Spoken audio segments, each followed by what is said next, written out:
नमस्कार, हमारे खास शो ये हुई ना बात में आप सभी का बहुत स्वागत है। हम आपको बताएंगे बीजेपी के फायर ब्रांड नेता साक्षी महाराज, जो कि उन्नाव से सांसद भी हैं, लेकिन इन पर बीजेपी ने फिर से तीसरी बार दांव आजमाया है। ऐसे में सवाल ये खड़ा होता है कि साक्षी महाराज अगर इस बार एक बार फिर से चुनावी रण में जीत दर्ज करते हैं तो क्या ये उनकी हैट्रिक होगी? इसी पर बातचीत की है हमारे सहयोगी ने साक्षी महाराज से। ये देखिए।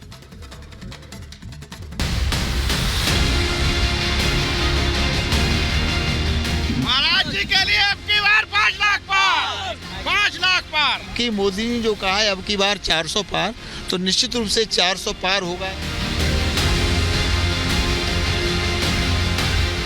तो इस वक्त आपको बता दें कि बीजेपी के फायर ब्रांड नेता साक्षी महाराज हमारे साथ मौजूद हैं और उनकी लोकसभा में हम हैं, और किस तरीके से यहाँ मुसलमानों का प्यार उनके प्रति है वो एक बार आप तस्वीर के जरिए हम आपको दिखाना चाहेंगे कि ये तमाम जो लोग हैं वो मुस्लिम हैं और अपनी जो उत्सुकता है वो यहाँ जता रहे। एक बार बात भी करेंगे।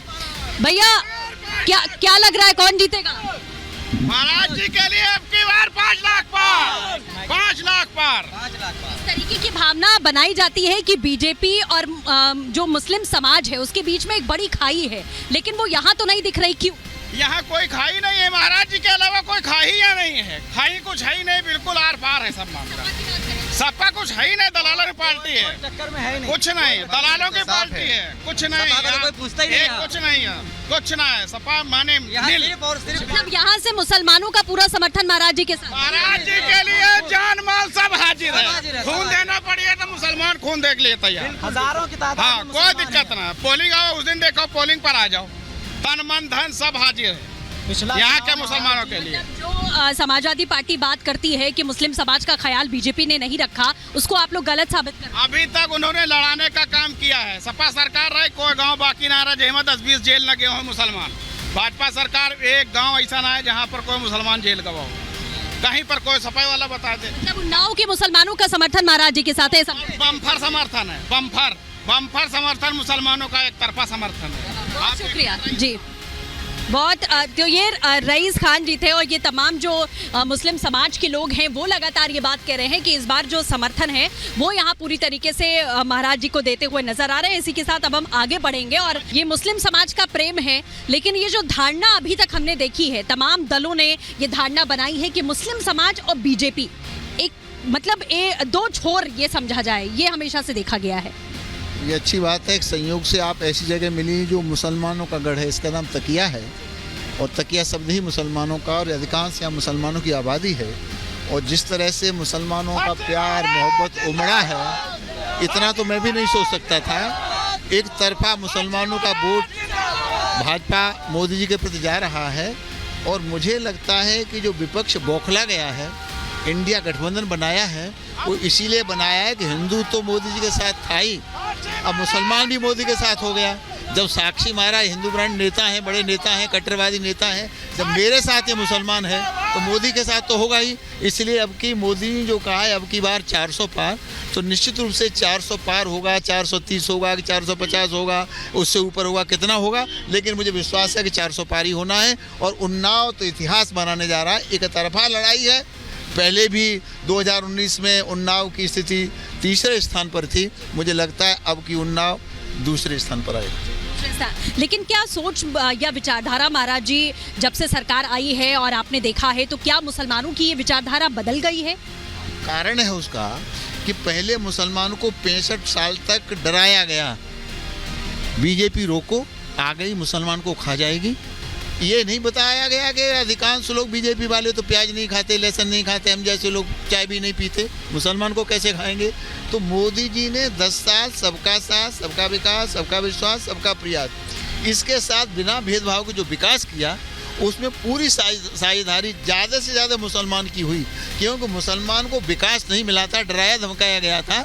तो अगर शौचालय मिले तो मुसलमान को ज़्यादा मिले, आवास मिले तो मुसलमान को ज़्यादा मिले, आयुष्मान कार्ड मिले तो मुसलमान को ज़्यादा मिले, सिलेंडर मिले तो मुसलमान को ज़्यादा मिले। इसलिए मुसलमान का हृदय एकदम बदल गया और मुसलमान को लगा कि हमको आज तक ठगा गया, पहली बार हमारी सेवा करने वाला कोई प्रधानमंत्री देश में आया है, तो हम जी जान से उसके साथ रहने वाले हैं, जैसा कि आप देख रही थी। तो ये बेसिकली आप ये कहना चाहते हैं कि जो योजनाओं का जिक्र किया जाता था उसमें फायदा मुसलमानों का हुआ, तो सोच और विचारधारा उनकी ये बदली कि ये पार्टी जो है वो देखकर योजनाएं नहीं देती। हाँ बिल्कुल ठीक बात है कि मोदी का गारंटी कर रहा जो घर घर गया, हर ग्राम पंचायत तक गया, तो अगर 19-20 लाभ हिंदुओं को मिला तो 21 मुसलमानों को मिला। इसलिए मुसलमानों का हृदय पूरी तरह से बदला और इस बात के लिए तैयार हो गए कि हम किसी कीमत पर मोदी को छोड़ने वाले नहीं हैं। अच्छा, इसी के साथ आगे बढ़ेंगे, लेकिन ये कट्टरवादी जो छवि है उसके बावजूद भी मुस्लिम साथ ना कट्टरवादी छवि बनाई गई, ये विपक्ष ने बदनाम करने का कोशिश किया गया। हमारे भारत की संस्कृति, हिंदू संस्कृति, सनातन धर्म की संस्कृति और हिंदू राष्ट्र को या हिंदू धर्म को मानने वालों की जो संस्कृति है, सर्वे भवन्तु सुखिनः, सर्वे सन्तु निरामया, सर्वे भद्राणि पश्यन्तु मा कश्चित् दुःखभाग् भवेत्, ये संस्कृति है। G20 हुआ, मोदी जी का स्लोगन था वसुधैव कुटुम्बकम। हम कहते हैं अयम निजः परोवेति गणना लघुचेतसाम उदार चरिता नाम तो वसुधैव कुटुम्बकम। तो हमारे पास कट्टर सोच है ही नहीं, हम जिहादी सोच के लोग नहीं हैं, हम पूरे परिवार को, विश्व को अपना परिवार मानने वाले लोग हैं। लेकिन हमें समझने की किसी ने प्रयास नहीं किया। तब मुसलमान को हम लोग कहते हैं कि मेरे करीब आओ तो शायद जान सको मुझे, मेरे करीब आओ तो शायद जान सको मुझे। ये फैसले तो दूरियां बढ़ाते हैं, ये फैसले तो दूरियां बढ़ाते हैं। तो मुसलमान जैसे ही बीजेपी करीब आता जाता है वैसे ही बिल्कुल बीजेपी का भक्त होता चला जा रहा है।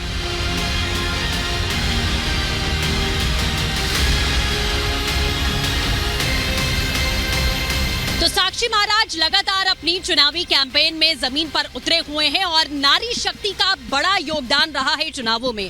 खास तौर पर बीजेपी की बात करें तो वो लगातार महिलाओं के उत्थान की बात करती हुई नजर आई हैं। लेकिन ग्रामीण क्षेत्रों में महिलाएं क्या कह रही हैं, खुद साक्षी महाराज यहाँ पर मौजूद हैं। हम एक बार वो भी यहाँ मौजूद हैं और महिलाओं से भी हम बात करने की कोशिश करेंगे। क्या कह रही है, कौन जीतेगा? मोदी सरकार। मोदी सरकार। क्यों जीतेंगे, क्या लग रहा है? मोदी सरकार। कमल फूल। दे रहे हैं तो क्या मिल रही है? हाँ सब गैस सिलेंडर मिल रहा है, हाँ मिल रहा है। आवास, शौचालय सब मिल रहा है। हाँ सब मिल रहा है। तो ये योजनाओं का आप लोग थोड़ा बताइएगा विस्तार से। महाराज जी भी यहाँ पर मौजूद हैं, खुद आप लोग के सामने हैं। कोई शिकायत है या फिर सब बढ़िया लगा? नहीं, हमारी महिलाओं को कोई शिकायत नहीं है। और जबकि जब से भारतीय जनता पार्टी आई है हमारी महिलाएं बहुत खुश हैं, क्योंकि पहली बार इस पार्टी में महिलाओं को सुरक्षा भी मिल रही है, आवास भी मिल रहा है, व्यापार के लिए लखपति जैसी योजनाएं चल गई हैं। तो हमारी महिलाएं बढ़ चढ़ के अब आगे आ रही है, हर जगह हिस्सा ले रही है, आत्मनिर्भर बन रही हैं। और स्वच्छ भारत, आत्मनिर्भर भारत तभी होगा जब हमारे देश की महिलाएं आगे आएंगी, आत्मनिर्भर बनेंगी। तो हमारी महिलाएं भी ये पार्टी में आत्मनिर्भर हो रही है। तो सब महिलाएं और पूरी उन्नाव की नहीं, पूरे भारतवर्ष की जनता मूड बना चुकी है कि हर बार हमारी मोदी सरकार ही रहेगी। जब तक मोदी जी रहेंगे, अब मोदी के अलावा और कोई भारत में राज नहीं करेगा। राम राज है, मोदी है तो राम राज है, मोदी है तो मुमकिन है। योगी मोदी जब तक रहेंगे, योगी मोदी। और अम्मा बताओ कौन जीतेगा, क्या लग रहा है, कौन जीतेगा? महाराज जी आपके महाराज जी जीतेंगे, सुविधा मिल रही है। महाराज जी भूखे प्यासे माटी ढोरे 300 रुपए हमारी सहायता करो। मिल रही है? हाँ नरेगा 300 रुपया रोज मिले। हाँ मजदूरी मिले 300 रुपया, गरीब बच्चन का दिले हम पर तो हमारे नरेगा क्या करो। हाँ बढ़ाया जाए, मजदूरी बढ़ाने की मांग है। तो ठीक है, वो सरकार का नियम होता है और सरकार इसमें नीति का निर्णय लेती है। समर्थन मांगे तो बिल्कुल रहती है जनता की, लेकिन समर्थन पूरा मिल रहा है। हाँ समर्थन पूरी ताकत से समर्थन मिला है। एक वोट भी कहीं कटता हुआ दिखाई नहीं दे रहा। क्या माई हैं, क्या भाई हैं, क्या छोटे हैं, क्या बड़े हैं, क्या अगड़े हैं या पिछड़े हैं, हिंदू हैं या मुसलमान हैं, आप सब देख रही हैं। एक तरफा समर्थन भारतीय जनता पार्टी के लिए, मोदी जी के लिए, मोदी सरकार के लिए है। कुछ नीतिगत निर्णय होते रहते हैं। हमारे से किसी ने किसान सम्मान निधि के लिए आंदोलन नहीं किया था, पर मोदी जी सोचा किसानों का सम्मान होना चाहिए, तो फटाक से बटन दबाते हैं, किसानों के खाते में पैसा चला जाता है। ऐसे ही माताएं हमारे, इनको रोजगार मिले। अब इनकी अगर कुछ आवश्यकता है कुछ पैसे बढ़ाने की, तो वो नीतिगत निर्णय होगा, वो सबके लिए होगा।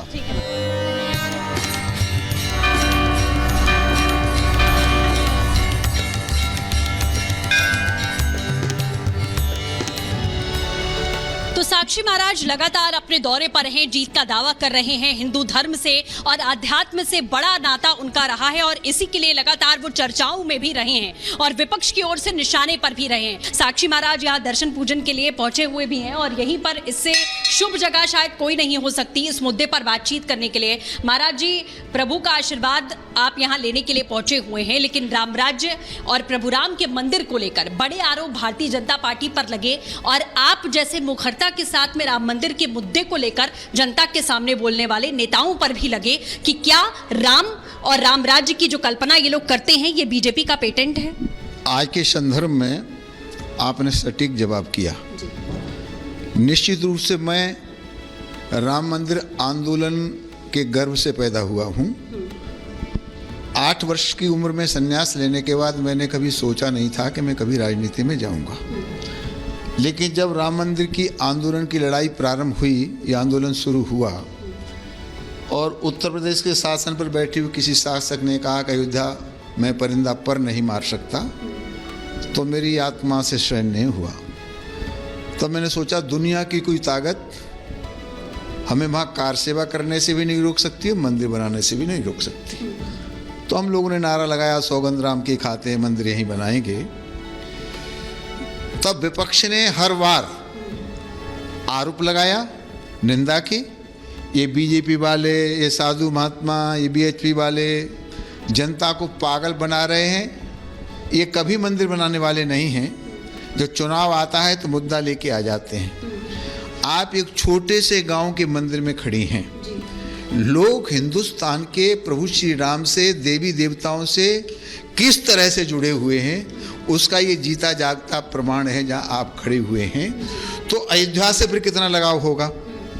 इसलिए भारतीय जनता पार्टी ने आरोप प्रत्यारोप, हानि लाभ को कभी नहीं सोचा। राम जी के कारण हमारी लोकतांत्रिक तरीके से चुनी गई 4 सरकारें चली गई। यूपी चला गया, राजस्थान चला गया, हिमाचल चला गया और हमारा मध्य प्रदेश चला गया। 4 सरकारें गई, हमने उसे सबको सहन किया, लेकिन राम को नहीं छोड़ा। हमने कहा सौगंध राम की खाते मंदिर वहीं बनाएंगे। अब लोग कहते थे अब तारीख नहीं बताएंगे, तारीख भी बता दी गई, मंदिर भी बन गया और रामलला की प्राण प्रतिष्ठा भी हो गई। तो जो हमने वचन दिया था, जो बात की थी, हमने वो पूरी कर दी। हम लोग राम भक्त हैं, रघुकुल रीति सदा चली आई, प्राण जाए पर वचन न जाए। समाजवादी पार्टी की अगर बात करें तो वो लगातार इसी पर कटाक्ष करते रहे हैं। अखिलेश यादव न्योता जाहिर सबको दिया गया था, लेकिन वो पहुंचे नहीं दर्शन करने। उन्होंने कहा कि हम बाद में आकर कर लेंगे दर्शन, राम जी तो वही हैं और राम जी तो सबके दिल में बसते हैं। तो ये इसका प्रचार करने की क्या जरूरत है? कितनी बुनियादी अंतर है। जब हम कहते थे सौगंध राम की खाते मंदिर वहीं बनाएंगे, तो अखिलेश जी, उनके पिताजी, उनकी पार्टी वाले, कांग्रेस वाले कहते थे बीजेपी वाले तारीख नहीं बताएंगे। अब जब मंदिर की प्राण प्रतिष्ठा हुई, निमंत्रण दिया गया, तो अखिलेश जी कहते हैं, राहुल कहते हैं हम जाएंगे पर तारीख नहीं बताएंगे। कितना परिवर्तन हो गया।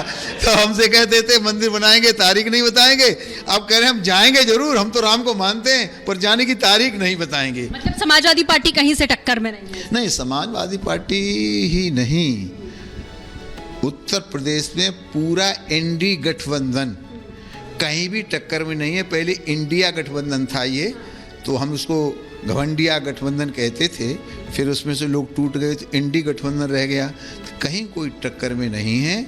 मुझे लगता है, विश्वास भगवान के मंदिर में खड़ा हूँ और भगवान ने कहा है मोर वचन चाहे पड़ जाए फीका, संत वचन पत्थर की लीका।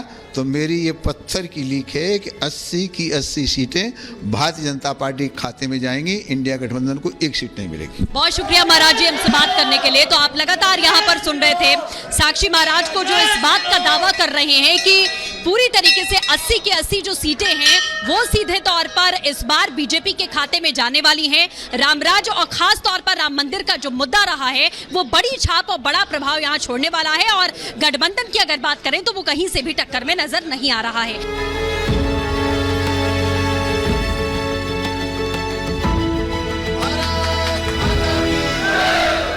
तो तो बीजेपी के फायरब्रांड नेता साक्षी महाराज, जिनके प्रति मुसलमानों की भावना जो उन्नाव में देखने को मिली वो बेहद अलग है। ये तस्वीर आप यहाँ पर देख सकते हैं। उनके लिए ये कार्यक्रम यहाँ पर रखा गया जिसमें वो पहुंचे हुए हैं। स्वागत उनका यहाँ लगातार किया जा रहा है। लोकसभा क्षेत्र है और आप तस्वीरों के जरिए देख सकते हैं कि तमाम जो कार्यकर्ता और स्थानीय लोग हैं वो यहाँ पर पहुंचे हुए हैं साक्षी महाराज के स्वागत के लिए, जो कि तस्वीरें इस वक्त हम आपको दिखा रहे हैं। और सबसे बड़ी बात यह है कि जैसा कि हमने बातचीत की कि मुस्लिम बहुल्य जो इलाका है वहाँ पर भी जो प्यार है मुसलमानों का वो पूरी तरीके से मिलता हुआ दिखाई दे रहा है। क्योंकि बड़ी बात रही है कि बार बार ये कहा जाता था कि बीजेपी और अगर मुसलमानों की बात करें तो उनके बीच में एक बहुत बड़ी खाई है, लेकिन वो यहाँ पर एक विपरीत परिस्थिति हमें देखने को मिल रही है। क्योंकि यहाँ का जो मुस्लिम समाज है वो लगातार ये बात बोल रहा है कि जीत अगर किसी की होगी तो वो साक्षी महाराज की होगी। तो ये तस्वीरें इस वक्त हम आपको लगातार दिखा रहे हैं। आप देख सकते हैं कि किस तरीके से अपनी कैंपेनिंग में साक्षी महाराज इस समय ग्राउंड पर उतरे हुए हैं। और सामने अगर बात करें तो यहाँ सामने अन्नू टंडन मैदान में है, लेकिन आपको बता दें कि लोगों का ये मानना है कि पूरी तरीके से जो जीत है वो यहाँ साक्षी महाराज की होने वाली है। तो लगातार ये सफर इसी तरीके से जारी रहेगा और हम आपको एक एक तस्वीर दिखाते रहेंगे। विजय सचिन के साथ सृष्टि पांडे, रिपब्लिक भारत।